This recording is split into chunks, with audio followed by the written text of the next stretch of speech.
Mutton पूरी नाश्ता eating early morning. Rampur नामक गांव था। उसमें एक गोविंद नाम का व्यक्ति उस गांव में रहता था। उसकी पत्नी का नाम पद्मा था। गोविंद जो भी काम करता था उसमें उसे कभी सफलता नहीं मिलती थी। इस वजह से गांव में सभी लोग गोविंद को निकम्मा कहकर बुलाते थे, जिससे वो हमेशा दुखी रहता था। गोविंद को एक बड़ी इच्छा थी कि वो कोई व्यापार करके और खूब पैसा कमाए।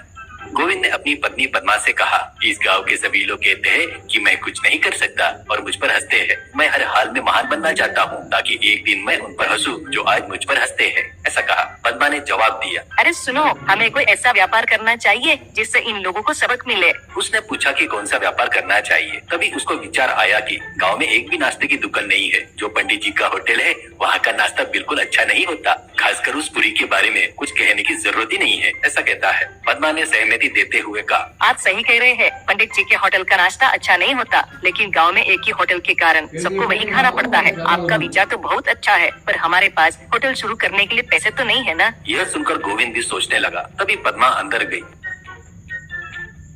तिजोरी खोली और अपने मायके से मिले कंगन और गहने लेकर बाहर आई। उसने गोविंद को देते हुए कहा, ये लीजिए, इन्हें बेचकर आप होटल शुरू कीजिए। अगर यह भी काफी न हो तो घर को गिरवी रखकर एक अच्छा होटल खोलिए। ऐसा कहती है।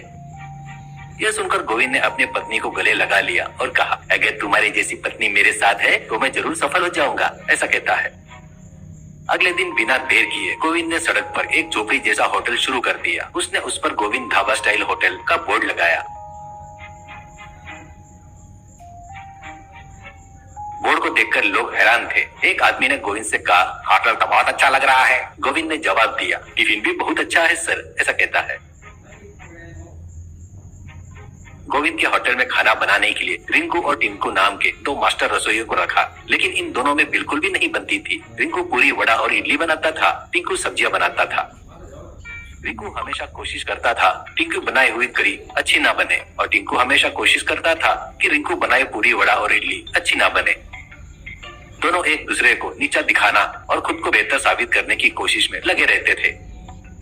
होटल में आने वाले ग्राहक शिकायत करते थे कि नाश्ता अच्छा नहीं है। धीरे धीरे ग्राहक की संख्या कम होती गई। गोविंद ने रिंकू और टिंकू को बुलाकर कहा, अरे ग्राहक शिकायत कर रहे हैं, तुम लोग इडली, पूरी और सब्जी अच्छी नहीं बना रहे हो। रिंकू ने कहा, मैं तो इडली वड़ा बनाता हूँ, वो सब अच्छा ही है। टिंकू ही सब्जी खराब बनाता है। टिंकू ने कहा, मैं सब्जी तो अच्छी बनाता हूँ, लेकिन वो रिंकू ही पूरी अच्छे से नहीं बनाता। मेरी कोई गलती नहीं है। गोविंद समझ नहीं पाया कि क्या करे। एक दिन गोविंद का जन्मदिन था। उसकी पत्नी पद्मा ने उसके लिए उसका पसंदीदा मटन करी बनाकर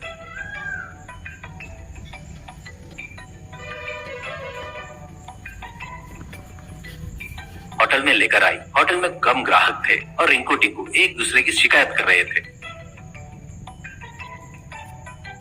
तभी वहाँ पर एक ग्राहक आया और पूछा, क्या तुम्हारे पास होटल में पूरी है क्या? ऐसा पूछता है। रिंकू और टिंकू दोनों ने मिलकर कहा, नहीं नहीं, पूरी तो कब की खत्म हो गई, सिर्फ इडली है। खाना है तो खाओ।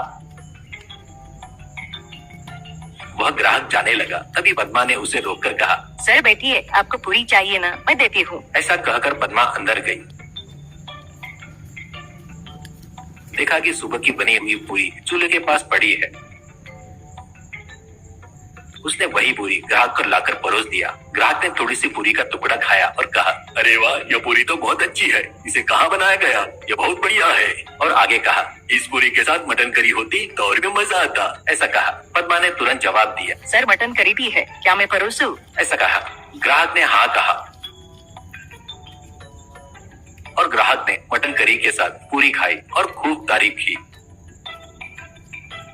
और उसने पैसे दिए और चला गया। यह सब देखकर गोविंद और पद्मा को एक नया विचार आया। उन्होंने तुरंत रिंकू और टिंकू को बुलाया और कहा, तुम्हारी अब यहाँ कोई जरूरत नहीं है, तुम जा सकते हो। अगले दिन उन्होंने होटल के सामने एक बोर्ड लगाया जिस पर लिखा था, मटन पूरी के साथ नाश्ता केवल 6 बजे उपलब्ध रहेगा, उसके बाद आने पर नहीं मिलेगा। यह देखकर गांव के लोग हैरान हो गए। ये क्या, सुबह 6 बजे मटन करी पूरी का नाश्ता? लोग एक एक करके आने लगे और नाश्ता करने लगे। सभी लोग इसकी खूब तारीफ की। इस तरह गोविंद का सुबह का नाश्ता पूरे गांव में बहुत मशहूर हो गया। गोविंद और पद्मा को अच्छी शोहरत मिली। उन्होंने खूब पैसा कमाया और वो सफल बन गए। अब उस गांव के लोग जो गोविंद को पहले ताने मारते थे, अब उसकी तारीफ करने लगे।